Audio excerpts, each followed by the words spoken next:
Welcome, people, to the World Wide Web. So it's a Wednesday. It's another look what I have been watching on my weekly watches. So a few more than last time. Obviously, last time we had a very few, not too many more. A lot of online. So this is kind of linking to the previous video where I went away and watched stuff and that.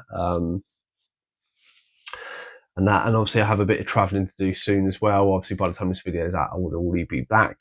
But yes, so what do we have? So we'll go one on one. So first off, we'll go to streaming online. So on Amazon, when I was away, when I got back was literally when Mortal Kombat 2 was released. So they had Mortal Kombat 1 on there. Obviously I'm in another country, don't have access to my collection. It had been a few years since I've seen it, so I went back and rewatched 1. Some bits I liked of it, some bits I didn't necessarily like of it. I do think the second one is an improvement on it.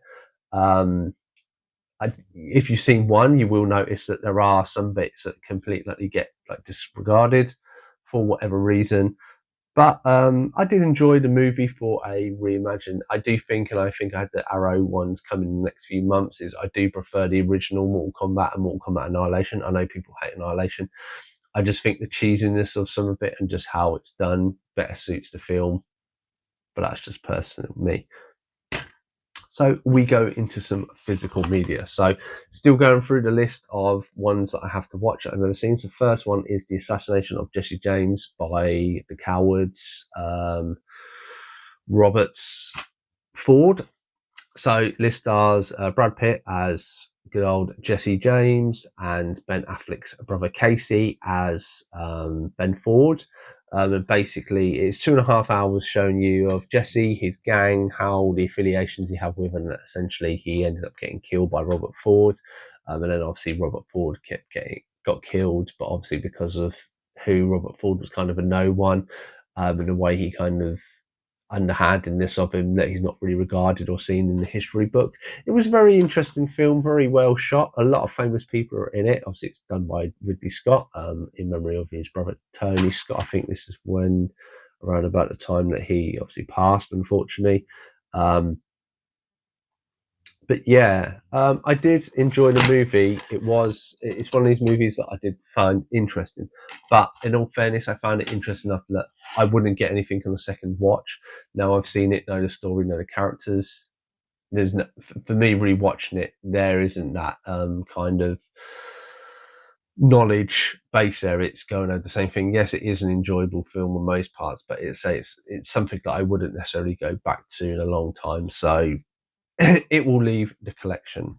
So next one up, we have My Hero Academia, that you may see. This is part of the reason why I got this poster here. So this is now finished. It finished last year, but they added 3 additional episodes where you got to meet more of the adults one. Now I have most of the books up there except the last one, so I've not seen how it ends, but they wanted to kind of elaborate on Deku and that getting older and something like that, and a few little bits. And I really enjoyed it, to be honest. Going back to it actually has really spurred me on to get the rest of the collection and maybe do a re-watch all in one go, because obviously watching like a series every year or something every 6 months, and then over 6 months where you don't watch anything, and that I find it does. I kind of want to, dive into the whole story from beginning to end, and obviously knowing where everybody goes and stuff like this. And it definitely capitalized on the heroes, and I do like the characters. I wouldn't say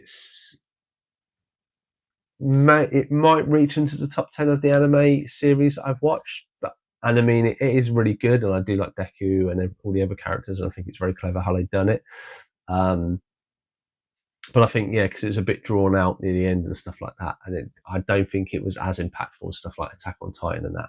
But that's just by and by. But yeah, good to watch the final 3 episodes and good to have that finally finished up. So next up, we have an Arrow release that I picked up recently. It was a blind buy, and it is The Guyver. So I did like this. Really, really good animation, really good prosthetics, and that, if you know me, I like when they do it. It's a very interesting story. Obviously, this is before Dark Hero. Good to see how The Guyver was made. There, for what it is, I think it is the 91. It's good. The animation or the kind of the changing of Mark Hamill, I thought was done very clever. How they set stuff up and that. Did enjoy it. Did enjoy the bad guys and stuff and the design. do still think Dark Hero is a better movie. Would really enjoy if they did a special version of that one. But this one will stay in the collection, so I really enjoyed picking it up. It's kind of based off the manga that I have some of anyway, so I really enjoyed that. So next one up, we have Fallout Season 2. So again, while I'm on holiday, I'm limited, so I was starting to watch Season 2.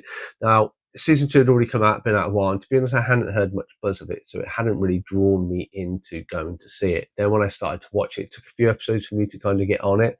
Glad the dog wasn't hurt, I'd say that. But it was quite interesting of how the story developed and evolves and stuff like this. I can see how people get into it. The series is done very well. The narrative is done really well. It's very interesting how they go. It kind of feels like maybe they haven't got too many more seasons left in them. If it's me, I don't know. It still is doing this interesting story in that. It's clever how some of the characters kind of link into each other and everything else, because obviously several of the characters are 100 years old and stuff like this. And how they've interlinked with like the Ghoul and stuff like that before he was the Ghoul, and a few little bits. So I thought that was very clever and really good. And you have like kind of the rebels and how the guy who reminds me of not Poe, Finn from Star Wars and stuff like that. He was kind of the has the power suit. He kind of then fights after. I see him as kind of, this is where Star Wars should have kind of gone with him a little bit. But yeah, I thoroughly actually enjoyed it. Look forward to the third series. Whenever that comes, it'll probably be a long time away. Next up, another one on the pile that I've never seen. I thought, what it is, The Counselor. So essentially, it is Michael Fassbender as the counselor. He's kind of like a jury type person, like lawyer. He ends up getting involved with this because he's low on money to kind of make, and obviously Penelope Cruz's girlfriend, he kind of gets involved with gangsters and stuff like this, and then they find out they're all basically being screwed over by someone. I enjoyed this. It's not a movie I would revisit. I thought Brad Pitt was really good. Cameron Diaz, I thought, was amazing. She has quite a prominent role in this. I thought she was very cleverly acted, very different from what I've seen her as kind of like a female gangster and stuff like this, and how she intersected into the world. But now you know what's kind of going to happen. Again, it's a Ridley Scott film. I don't know what I was thinking with Ridley Scott. I seem to pick up quite a few of his ones to watch. As I say, I enjoyed it. There's how Brad Pitt gets killed off with this thing, I thought was very clever. But as I say, it was enjoyable for the one watch, and I marvel at some of the actors and how it was shot and stuff like this. But I don't think it's ever one I'd want to really go back to. I wouldn't get anything out of it. Essentially, it's one of these stories of like he gets involved with the cartel, more or less everyone else gets killed, except for the kind of the person behind it all. So that's it. Sorry, spoilers. That will leave the collection. It is what it is. So next up, we have Skylines. So this is one I've been trying to get hold of, haven't. This is the third movie in the Skyline series. This one I actually thoroughly enjoyed. I have managed to find a copy after this. So if you've seen it's where the blue light comes down and sucks people up in the first one. The guy's son gets kind of converted. The husband gets converted at the end of the first one, saves his wife, and stuff like that, and tries to save the child. And then later on, you have like kind of this child then becomes kind of a hybrid and stuff like this.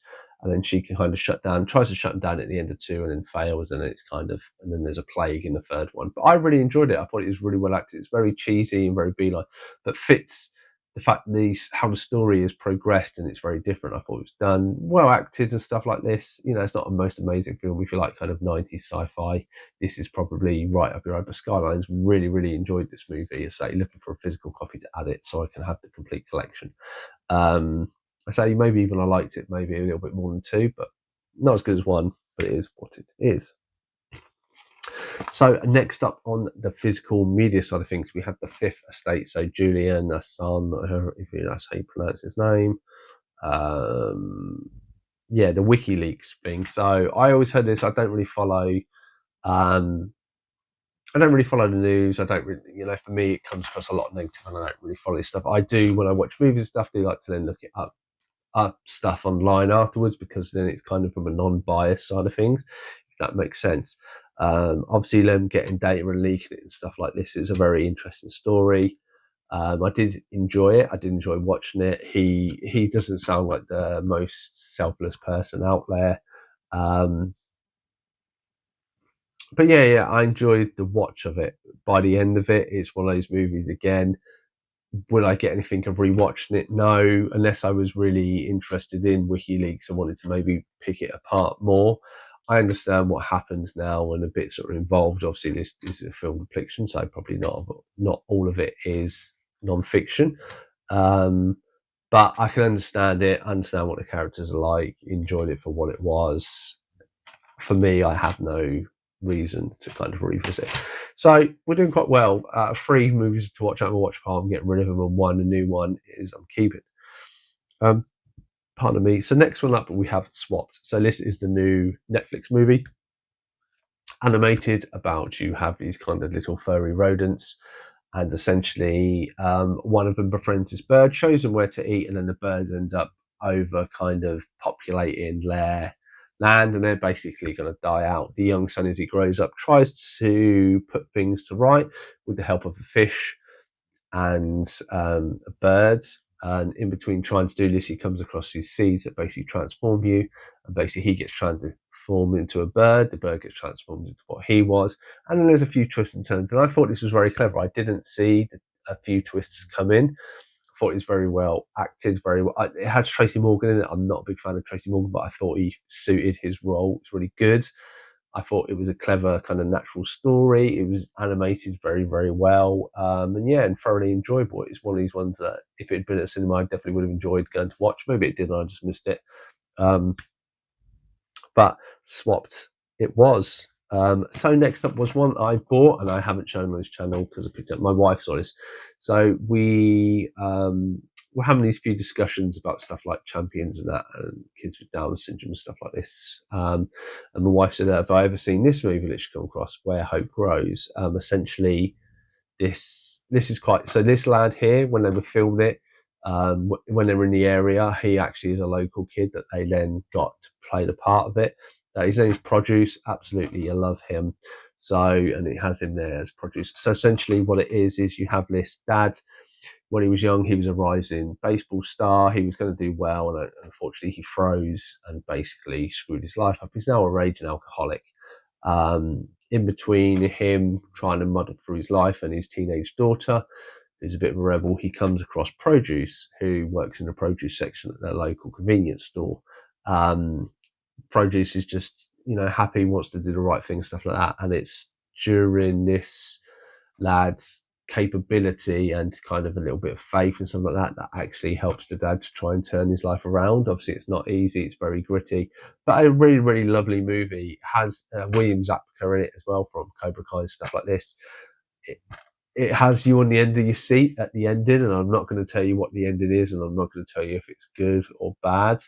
But yeah, let's just say there's a few points in it you're kind of on the edge of your seat, holding your breath for something to happen. So yeah, this is really, really good. I think I paid just under a tenner for it. I know it's a DVD. You can't really find it in most places. It's Region 2, but I'm happy to have this in the collection. Great movie. I don't think a Blu-ray or that would make any difference to the quality of my enjoyment. So next up we have Devil's Gate. So this was a movie that I had on Amazon Prime. It had Milo Ventimiglia, had one of the Ashmore brothers in it. Essentially, it is you have a man come to car breakdown outside this person's house. He goes in and basically he gets killed and then kind of buried. Because this body went disappearing and stuff like this, and there's been a few things like that. A local kind of agent is brought into the sheriff's department. One of the Ashmore brothers is one of the sheriffs, and the head of the department, the sheriff, is William Riker from Star Trek Star Trek Generation. Sorry, I've forgotten the actor's name. He's not in it long. Essentially, you see that she was brought on a case where she found a child, but obviously, or a person before, but obviously, unfortunately, they were dead, and it's just the trauma. And there's a lot of like hostility. She goes trying to find out what's happened to this person and stuff like this, and basically that Milo Ventimiglia's wife that's basically disappeared. And obviously, with it called Devil's Gate, you think it's kind of demonic or something like that. You kind of sense it as something in his basement. Turns out to be a kind of totally 180. So when you get in there, it's actually an alien. An alien has come to Earth and kidnapped his son and his wife. He's managed to capture one of them, and he's kind of baiting the creature to call home so he can get his son back. But kind of when the people kind of come back, they could be kind of possessed by the alien creatures. So it's weird. It's called Devil Gate because they're very religious and stuff like this, but it's actually about aliens. It is quite a bad movie. I will say that. There is some acting, there is some good stuff in it. To me, it feels like a lot of the bigger people in here, this is just to get them some money. They've just done this movie to get some money. It wasn't going to win awards. I reckon when somebody wrote this down before they knew what the CG was like and everything else, I'm like, you can tell this is maybe just to pay the bills to get you through like another year or something. It is what it is. I like Mind Over Ventilation, but yeah, this is a movie I wouldn't be picking up. So Devil's Gate. Have you seen it? It's on Amazon Prime for free in the UK. So if you want to watch it, go ahead and tell me what you think. So next up, when I was on holiday, I was having a discussions I'm reminiscing about some stuff. I think when you get to my age in my 40s and stuff, and you realise that some stuff piques your interest. I don't know what it was, kind of down the South Park route that I got talking with my wife and that reminded me of Team America. So I picked this up. I managed to purchase it quite cheap online. I think it was far cheaper than what it goes at on CEX and cheaper whenever get it. I think it's like £7 I paid all in. Absolutely adore this movie. I still love the South Park movie better, but it's very clever that this is. I mean, Trey and Matt aren't fans of like Thunderbirds, and this is kind of the puppetry it's done. But the skill level that was done to it, and some of like the animations of the faces and everything else. I know some of it's a bit silly, but that was absolutely brilliant. Like, I've seen a few movies like this. There's one called Strings, which is really, really good. And just the skill to do it and the fact that they were limited and they didn't make too much money, I think, on this film at all. But just the skill level that went into it, the funny, the cunningness, like, there's probably stuff, like when they're in France, like baguettes are like designed into the stone, cobbled stone and stuff like that. And how stupid some of the stuff is. Yes. But just the technical skill to be able to do a caliber movie of, with all the puppets and that and get them done and how stuff works in together was brilliant. It never needs a sequel. I really enjoyed this. Glad to have it on Blu-ray and in the collection. Definitely will be staying where it is. So next up, we have Now TV and we have My Miniature Wife. So this is a 10-part. I think it's a standalone miniseries because it kind of concludes it. So it is a lot. Elizabeth Banks, so director of Cocaine Bear and stuff like that, and obviously been in Pitch Perfect and stuff like this, and Zack and Miri. This is about, she is a writer. She wrote this book about her mum when she was growing up. She becomes kind of famous from this because her husband kind of dedicated his time to supporting her.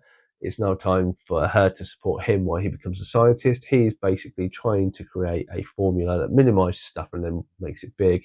Unfortunately, an interaction happens as she gets shrunk.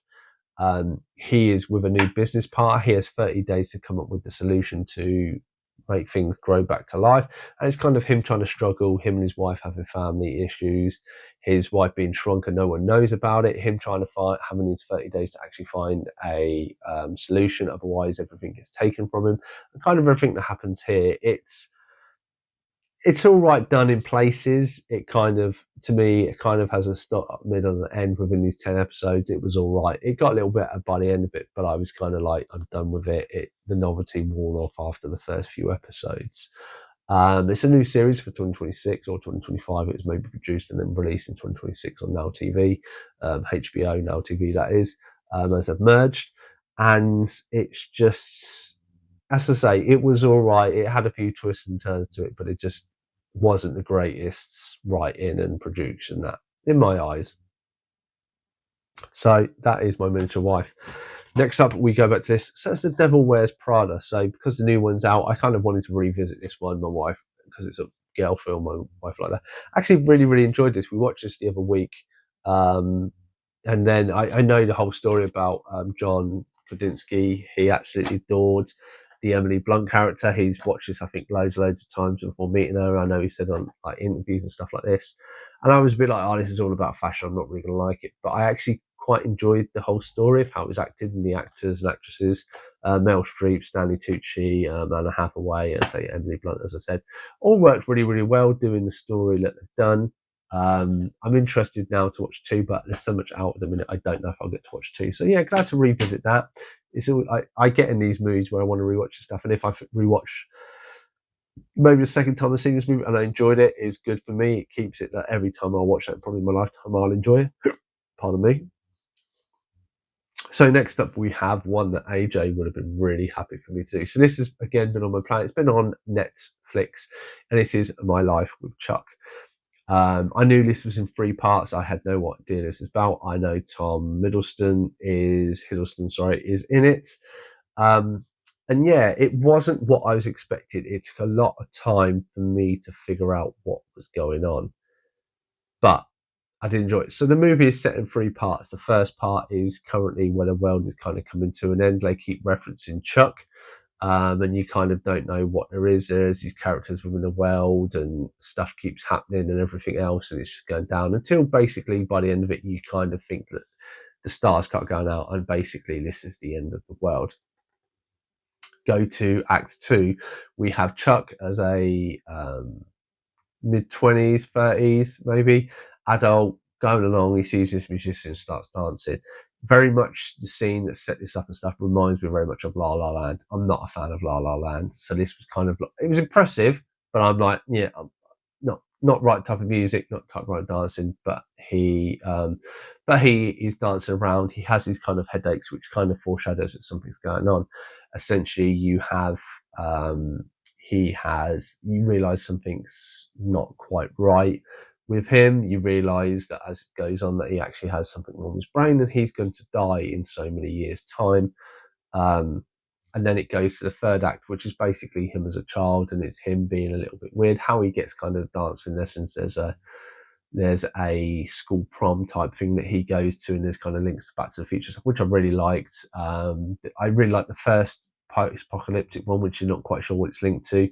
2 was all right. 3 I enjoyed as well. I would probably put it close to chapter 1, chapter 3, and chapter 2. That's the order of I liked it from best to worst. When you come across lots of bits, and when you have him as his son, and throughout it, when they're in the house, there's all this kind of bit frequent around this one house, which is actually Chuck's house in the end.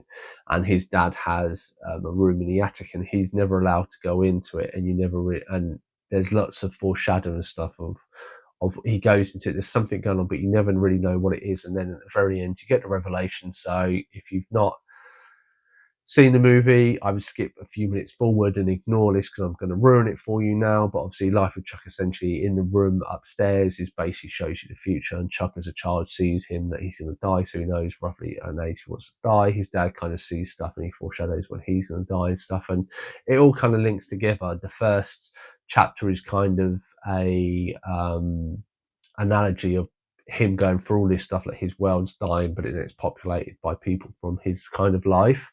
Which I thought was very clever. I thought overall it was very ingenious of how they did it and stuff like this. As I say, I liked certain bits of it more than I liked the other one. And because of that, overall, as I say, because there's bits of it that I didn't enjoy, it wouldn't have got into my top 10. It would have been probably my top 20 films of 2025, definitely. So it was very well done, but it wouldn't have hit home, as I say. And it's very, I say, very clever, very ingenious, good, I like the acts and stuff like that. But yeah, just not necessarily want to visit. Whether I pick it up or not will be open for debate, I think, at this time. So next up, we have the recently gifted to me season 1 of seaQuest. So I have 1, 2, and 3 all from AJ. He very, very nicely, I think he upgraded and he gave me all his DVDs. These are region 1, so I have a region 1 DVD player, so great. And finished watching season 1. It took me about a month to watch this just because, as I said, I was away and stuff like this. I didn't get it. Love it. Interesting fact, if you've not seen it before, I never realised before revisiting this and me talking with AJ that Darwin isn't actually a real life dolphin, that he's actually he's a creation, he's a electronic dolphin. brilliant work. Goes to show that practical effects are so amazing, even back in the 90s. Love this series. Definitely gives me some feels. And I don't know if it's just me, and I don't know if this came up first. I don't know when this was officially released. Does it give me a year? It says 2005 Universal Studios, but I don't know if it was ever that, because I want to say Rob Schneider died around then. Maybe it was like late 90s. Definitely with the CG and stuff, it gives me the feeling of Babylon 5. I don't think it's related to John Krasinski or anything else like that. But I really, really enjoyed this. Obviously, Steven Spielberg has some instructions, but I really enjoyed it. Got to get season 2 and 3 out and go and watch them once I've watched a few other series. But yeah, it definitely gives you that feel. Amazing how many kind of famous people pop up in between it from different scenes and that. And obviously, it's a shame. Lucas, the character here, I was like, why has he not done it? I said he's quite a good actor in this. Why has he not done anything? Unfortunately, he killed himself. Sad enough, this was his biggest kind of breakthrough role. He struggled to find acting and basically, yeah, unfortunately committed suicide, I think, in the early 2000s. So it's very sad when you kind of see this, but glad that there is this out there to keep his kind of memory alive. Maybe that's just me. Maybe I'm like that, but I really enjoy knowledge stuff like that, not the fact that he died. Next up, we have more films online. So Amazon Prime, Marching Powder. So this was supposedly out to cinema. Completely missed it in my cinema. 25. Danny Dyer. I know a lot of people are going to be like, why are you watching Danny Dyer movie? Essentially, he is a football hooligan who's addicted on cocaine. He goes to the courts and basically they're going to bang him up because he's involved in a football skirmish where he like beats people up and that. And basically, he gets 6 weeks given to turn his life around. It's him trying to turn his life around, but then keeps going after then drugs and that and how he interacts with something. Very clever, very crude, a lot of like the C word, the F word, and a lot of other words like that are portrayed in this. You can imagine it has a little bit of its own charm. There are some of the stuff that I do find quite funny throughout it. I don't really enjoy the football hooligan side of things, but for Dan, I feel like for a one-time watch to turn your brain off and enjoy, I thought this was a spot-on movie for like just over an hour and a half. So yeah, Marching Powder. Not one I would necessarily pick up to watch in a collection, but as an enjoyable watch, and probably if I rewatched it, I'd probably still find it a bit funny and enjoyable. So the final one, physical media wise, is The Lost Boys: The Tribe. So this is a sequel to The Lost Boys. Obviously, Corey Feldman returns as Frog, and that is essentially the only kind of link to kind of the first one as far as well, apart from a few foreshadowing stuff. So essentially, you have a brother and a sister. These two people here, not Corey Feldman. They come back to town after he was basically a surfer and had a few issues and had to leave town. He's poor. He comes back to earn a living. You find that this guy, who's kind of like the superstar of their school, disappeared. Essentially, he is the new head vampire, and his mates, who are idiots, who are still idiots, are basically his tribe. And it's basically him trying to convert these two into vampires, and will they or won't they, and stuff like this. Stuff relates to the first movie. You got the antlers and stuff like this. Corey Feldman does all right for what he's given. It kind of felt like there needed to be more of him in it to kind of give a natural flow to this new one. It was okay. I'm not going to keep it in the collection. There is a third movie. Whether I seek that out or not, I will decide. Probably not. Now I'm not a big fan of 2. So let me go to the final film that we have, which online is called Here. So this was released in 2005. This is by the director of Back to the Future, Michael Bob Zemeckis. And it stars Tom Hanks and the actress who played Jenny, and I cannot remember her name for the sake of me. I'm sure probably people are screaming at the screen right now. So the idea is done very, very well. Essentially, what you have is a plot of land. This plot of land was around at the dinosaur times. At the beginning, it foreshadows like the dinosaurs and all that. It became Benjamin Franklin's brother's property. There was native Indians there, and then you have kind of Tom Hanks's parents moved into this place, and he lives into it, and it's people that lived after it. And essentially, it is one scene. So imagine someone putting a camera up, video in your living room with like a bay window looking out to there. that's essentially where the camera sits for 99.9% of the movie. Essentially, you just are traveling through different time periods. But what it's done is by picture frame almost. So, say like you have like a house and there is a sofa, and then there'll be a picture frame over part of the sofa, and then there'll be someone sitting there, but it won't be from that timeline. It will be from a different time, or like an Indian sitting on a rock that now is like the fireplace and stuff, and they intermingle stuff like that of how these people's lives grow up, and it is essentially the development of the life and Tom Hanks's character and how he kind of meets his girlfriend and how they get stuck with kind of living in their house until like they're old and a lot of other stuff goes on. And it kind of is it's almost like a kind of realistic life telling of just a struggling family that have always kind of struggled, which I enjoyed in certain aspects of it. And and how like sometimes the parents are overbearing and you can't afford to live, and your dreams aren't your dreams because you end up doing something else because obviously life gets in the way and stuff. And it's very realistic and gritty in that way, and I think Zemeckis does it very, very well. Obviously, at the very end, you do get to see a bit of turning one. I thought the idea and that how it was done clever with the Indians and stuff like this. I just felt the only thing for me, it's more, I would say about 85% focus around Tom Hanks and his family and that, and Paul Bettany, his dad and stuff like this. That all the introductions to the other ones kind of are almost meaningless because apart from Ben Franklin's brother and stuff like Ben Franklin, there isn't too much link to anything else, or it does apart from like the odd thing of that used to be his house mentioned later on. There's no real connection, and I kind of feel like there needed to be a bigger development there, but that's just my personal opinion. So thank you very much for coming along to this very long-winded video. So I say lots to add to the collection, some that leave in the collection. That's life, that's what it is. I've been Chris from Cypher Signal Screen Time. Thank you for watching this video. If you're new to the channel, if you've stuck with me for this, please do feel free to hit the subscribe button, like or comment, or whatever you want to do. I always appreciate anything you can do that will help the channel. Otherwise, hope you're having a great week, and I shall see you in the next one.